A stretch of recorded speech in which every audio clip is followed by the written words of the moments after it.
Hello, I'm Paul Michelman, Director of Content for Harvard Business Digital, and our guest today is John Boudreau, Professor at USC's Marshall School of Business and co-author of Beyond HR, The New Science of Human Capital. John, thanks for joining the program. It's a pleasure, Paul.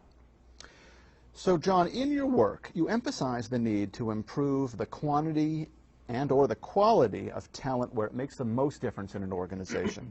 So implied here, it seems, is a two-step process. First, you need to determine where talent has the biggest impact. And second, you need to figure out how to improve the quantity or the quality of that talent. So first things first, how do we determine where changes in talent practices in the organization would potentially have the biggest effect? Well, that's a big question. Obviously, there's a great deal of analysis that goes on to connect business processes or strategy to talent. What we describe in the book and what we've found is that it's very helpful to break it down into its components. So strategy questions often revolve around how we compete, what makes us different, how we're going to protect that difference, and how we create value. With that in place, we can begin to drop down and think about processes, resources, and other supporting elements.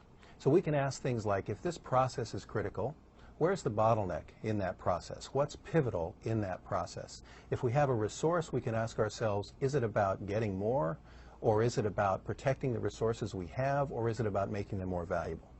Those strategic pivot points are really important as the basis for understanding where talent might make the big difference. For example, if you think about Disneyland, the high-level strategy is surprising and delighting customers, and I think everyone would agree on that.